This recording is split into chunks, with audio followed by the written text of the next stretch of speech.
Garments শ্রমিক ও ভাই বোনেরা, ঈদ বোনাস কে কত টাকা পাবেন? বোনাস না দিলে বা অবৈধভাবে আপনার ঈদ বোনাস কেটে রাখলে আপনি লিগ্যালি বা আইনগত কী ব্যবস্থা নিলে কোম্পানি আপনাকে বোনাস দিতে বাধ্য থাকবে? ঈদের আগে অবশ্যই আপনার মনে একটি প্রশ্ন ঘুরপাক খাচ্ছে যে আপনি কি বোনাস পাবেন বা কত টাকা পাবেন? আপনি কি একজন গার্মেন্টস শ্রমিক? তাহলে এই ভিডিওটা আপনার জন্য খুবই গুরুত্বপূর্ণ একটি ভিডিও হতে যাচ্ছে।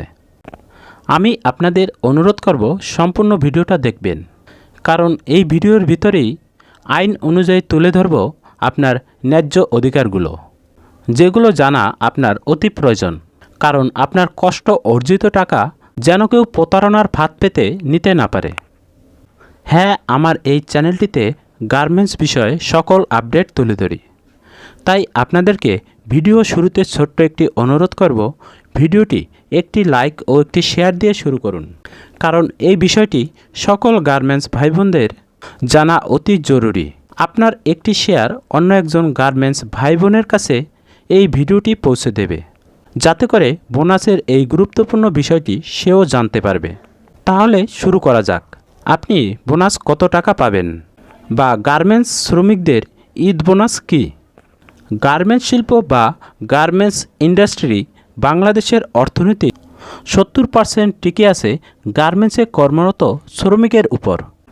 বাংলাদেশের গার্মেন্টস শ্রমিক ভাই বোনেরা দিনরাত কঠোর পরিশ্রম করে প্রচুর বৈদেশিক মুদ্রা অর্জন করে বাংলাদেশে নিয়ে আসছে। আপনাকে এই বিষয়টা মনে রাখতে হবে। এক প্রকার বাংলাদেশের অর্থনৈতিক বা উন্নয়নের মেরুদণ্ড বা মূল চাবিকাঠি হচ্ছে গার্মেন্টস শ্রমিক। আসলে ঈদ বোনাস কী? ঈদ বোনাস মূলত একটি উৎসব বোনাস।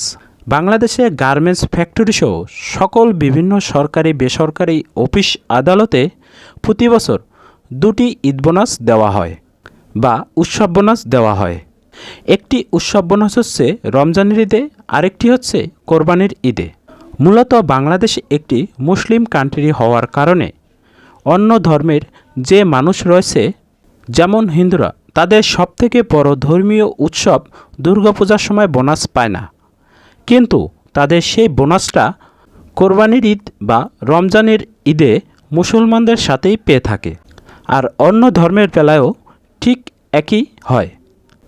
আসলে আপনি যে ঈদ বোনাস বা উৎসব বোনাসটা পাচ্ছেন, সেটা কোম্পানি বা ফ্যাক্টরি আপনাকে দয়া করে দিচ্ছে না। হয়তো এই বিষয়টা কেউ জানেন, আবার কেউ জানেন না। বিষয়টা হলো, কোম্পানি থেকে আপনি প্রতি মাসে যে বেতনটি পান, মালিকপক্ষ আপনার কাছ থেকে আংশিক টাকা কেটে রাখে, আর মালিকপক্ষ আংশিক টাকা মিলিয়ে আপনাকে ঈদ বোনাসটি দিয়ে থাকে। এখন আসি, আপনি কত টাকা বোনাস পাবেন। ধরুন আপনার বেতন যদি 12,000 টাকা হয়ে থাকে, তাহলে আপনি 12,000 টাকাই বোনাস পাবেন। দুটি বোনাসই 12,000 টাকা করেই পাবেন। এখানে অনেকে প্রশ্ন করতে পারে যে আমরা গার্মেন্টস শ্রমিক, আমরা তো এত টাকা বোনাস পাই না। হ্যাঁ ভাই, এটা সত্য। আপনার যে মাসিক বেতন রয়েছে, ওখানে আপনার মূল বেসিক একটি বেতন রয়েছে।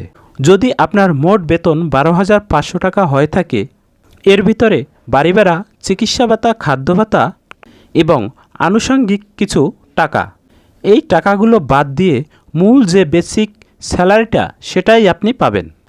আপনি কখন পাবেন, আপনার চাকরির বয়স কতদিন হলে আপনি বোনাস পাবেন এবং কত পার্সেন্ট হারে বোনাস পাবেন। বা সরকারি বেসরকারি অফিস আদালতে একটি নিয়ম থাকে যে আপনার চাকরির বয়স যদি 1 বছর পূর্ণ হয়, তাহলে আপনি দুটি ফুল উৎসব বোনাস পাবেন। কিন্তু এখানে বিভিন্ন খাতে দেখা যায়, অনেক ক্ষেত্রে 6 মাস চাকরির বয়স হলেও কোম্পানি আপনাকে হাফ বোনাস দিয়ে থাকে। অর্থাৎ আপনি যদি 12,000 টাকা বোনাস পেয়ে থাকেন, তাহলে 6 মাস চাকরির বয়স হলে আপনি 6,000 টাকা বোনাস পাবেন। আশা করি বিষয়টি আপনাদের কাছে ক্লিয়ার হয়ে গেছে। এখন আপনি কত পার্সেন্ট হারে বোনাস পাবেন? এখানে দেখা যায় বিভিন্ন কোম্পানি বিভিন্ন পার্সেন্টেজে বোনাস দিয়ে থাকে। যেমন দেখা যায় কোনো ভালো কমপ্লেন্স ফ্যাক্টরিতে 70% হারে বোনাস দিয়ে থাকে, আবার কোনো নর্মাল ফ্যাক্টরিতে 60%, অথবা 50% বোনাস দিয়ে থাকে। কখন আপনি বোনাস পাবেন, কখন আপনি বোনাস পাবেন না? এখানে পরিষ্কার নিয়ম অনুযায়ী আপনার চাকরির পর যদি 1 বছর না হয় তাহলে আপনি উৎসব বোনাস বা ঈদ বোনাস পাবেন না। তবে কোনো কোনো ফ্যাক্টরির মালিক ঈদ আনন্দ ভাগাভাগি করে নিতে শ্রমিকদের সামান্য কিছু টাকা দিয়ে থাকে ঈদ বোনাস হিসাবে। এখানে দেখা যায় যাদের 1 বছর চাকরির বয়স হয়নি, কোম্পানি তাদেরকে হাত খরচ হিসাবে 500 থেকে 1000 টাকা ঈদ বোনাস দিয়ে থাকে। তবে এটি মালিকের একান্ত নিজস্ব অধিকার। এখন বেআইনি বা অনৈতিকভাবে যদি আপনার ঈদ বোনাস কর্তন করা হয় বা ঈদ বোনাস না দেয় তাহলে কি করণীয়? কোম্পানির উচ্চ পদস্থ কোনো কর্মকর্তা যদি বেআইনিভাবে বা ক্ষমতার দাপট দেখিয়ে আপনার বোনাস না দেয় অথবা আপনার কাছ থেকে কাগজে সিগনেচার নিয়েছে অথচ আপনাকে বোনাস দেয়নি, এক্ষেত্রে আপনি কি করবেন? প্রথমত আপনি কোম্পানির HR বিভাগ মানে প্রশাসনিক বিভাগে যোগাযোগ করবেন, বিষয়টি তাদেরকে খুলে বলবেন।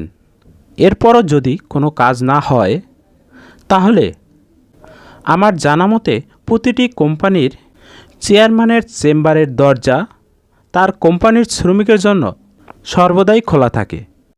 আপনি সেখানে গিয়ে অভিযোগ জানাতে পারেন। তবে আপনাকে সবসময় সতর্ক থাকতে হবে, বিষয়বস্তু না জেনে কোনো কাগজে সিগনেচার বা সাইন করবেন না, তাহলে আপনি প্রতারণার শিকার হতে পারেন।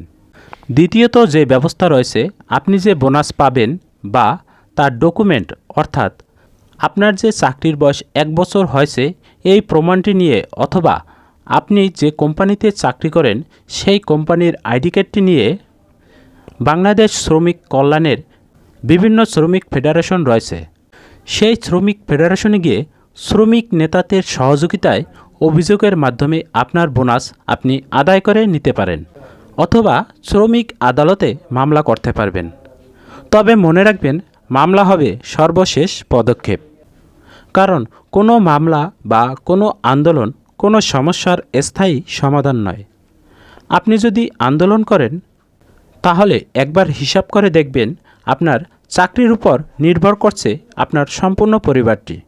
আন্দোলনের কারণে যদি আপনার চাকরির অনিশ্চয়তা বাড়ে অথবা কোনো কারণবশত চাকরি চলে যায় তাহলে আপনার পরিবারটি সম্পূর্ণই সমস্যায় পড়ে যাবে। তাই আন্দোলন বা ধর্মঘট কোনো সমস্যার সমাধান নয়। আশা করি গার্মেন্টসের এসব বিষয় আলোচনার মাধ্যমে সমাধান করা সম্ভব।